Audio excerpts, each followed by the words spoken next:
Hi hello வணக்கம்.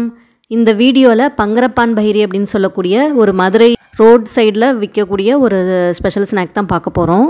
இது வந்து முள்ளு முருங்கை வடை தான் இந்த மாதிரி பங்கரப்பான் பஹிரி அப்படின்னு சௌராஷ்டிரா மக்களோட ஸ்பெஷல் ஸ்நாக்ஸாக இருக்குது.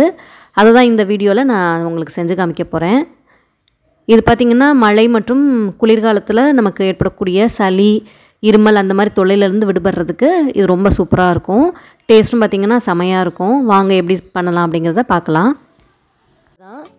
நமக்கு சளி பிரச்சனைகளை தீர்க்கக்கூடிய தூதுவளை இலைகள், அது நமக்கு இந்த ஸ்நாக்ஸ் செய்ய ஒரு முக்கியமான இன்க்ரீடியண்ட்டு. அதுவும் நம்ம எடுத்து வச்சுக்கிறோம்.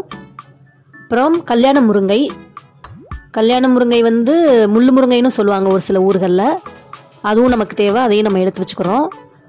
அதுக்கப்புறம் நமக்கு ரொம்பவே அறிமுகமான முருங்கை இலைகள், அதுவும் நம்ம கொஞ்சம் எடுத்து வச்சுக்கிறோம். அது மட்டும் இல்லாமல் இருமலை தீர்க்கக்கூடிய சித்திரத்தை, இது வந்து இருமலுக்கு சம மருந்துங்க. அந்த சித்திரத்தையும் நம்ம நல்லா தட்டி ஊற போட்டு வச்சுக்கிறோம். அப்புறம் புழுங்கல் அரிசியும் இட்லி அரிசியும் நமக்கு வேணும். அதுவும் சரிசம பங்காக எடுத்து வச்சுக்கிறோம். இந்த புழுங்கல் அரிசி வந்து நல்லா டேஸ்ட்டு கொடுக்கும். அதனால் அதையும் இட்லி அரிசியும் சம பங்காக எடுத்து வச்சுக்கிறோம்.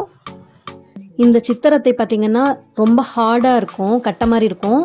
நீங்கள் இதை கொஞ்சம் தட்டி ஊற வைக்கும்போது அது கொஞ்சம் சாஃப்டாகிடும். அதே மாதிரி நீங்கள் அரிசி அரைக்கும்போது ரொம்ப தண்ணியை சேர்த்துறாதீங்க. ஏன்னா இந்த சித்திரத்தில் உள்ள தண்ணியும் நம்ம ஊற்ற போகிறோம். அப்புறம் இந்த இலைகளில் உள்ள தண்ணியும் உங்களுக்கு கொஞ்சம் தண்ணியாக கொடுக்கும். ஸோ நீங்கள் வந்து ரொம்ப தண்ணி ஊற்றுறாதீங்க. அப்பப்போ தெளித்து விட்டு மட்டும் நீங்கள் அரைச்சிக்கிட்டே வாங்க. இது கொழுக்கட்டை மாவு பதத்துக்கு நமக்கு ரெடி பண்ணணும். ஸோ அதனால தான் நான் சொல்கிறேன். தூதுவளையில் பார்த்திங்கன்னா ரொம்ப முள்ளாக இருக்கும். ஸோ நீங்கள் அதை பார்த்து அலசி இதில் சேர்த்துக்கோங்க. அப்புறம் இதோட நான் ராக் சால்ட்டு, இந்துப்பு சேர்க்குறேன். நீங்கள் அது இல்லைன்னா கல் உப்போ இல்லை பவுடர் சால்ட் வேறு எதாவது இருந்தால் நீங்கள் சேர்த்துக்கோங்க. இந்த மாவை அரைச்சி முடிக்கிறதுக்குள்ளே நம்ம அந்த ஸ்நாக் மேலே தூவி சாப்பிட்ற ஒரு பொடியையும் ரெடி பண்ணிக்கலாம்.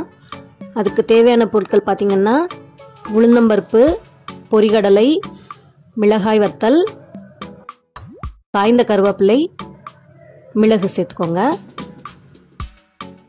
இந்த இன்க்ரீடியன்ஸ் ஒவ்வொன்றையும் நீங்கள் தனித்தனியாக வறுத்துக்கிட்டே வாங்க. இது மேலே தூவி சாப்பிடும்போது உங்களுக்கு அவ்வளோ நல்லாயிருக்கும், செம்மையாக இருக்கும் டேஸ்ட்டு.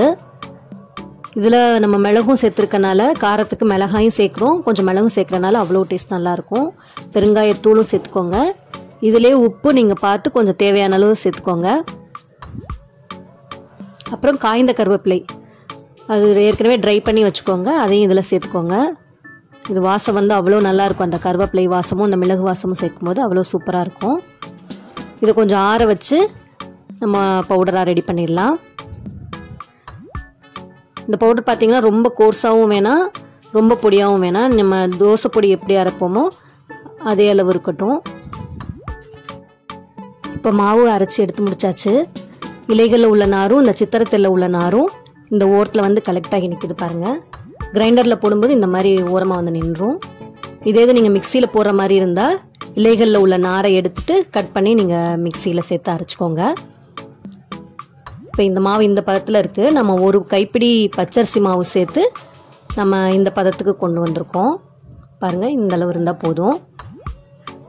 பச்சரிசி மாவு சேர்க்குறதுனால நல்லா கிறிஸ்பாக இன்னும் நல்லா சூப்பராகவே வரும். மான்சூன் வின்டர்லாம் இப்போ தான் ஸ்டார்ட் ஆகுது. ஸோ நீங்கள் மழை காலத்தப்போ இந்த ஸ்நாக் வந்து நீங்கள் அடிக்கடி நல்லா தாராளமாகவே செஞ்சு கொடுக்கலாம். கோல்டு காஃபி எல்லாமே நமக்கு க்யூர் ஆகும். இது பாரம்பரிய முறைப்படி சுத்தமான பசுனையில் செய்யணும். இப்போ நம்ம இதில் எண்ணெயில் போட்டு பொரிச்சு எடுக்கிறோம்.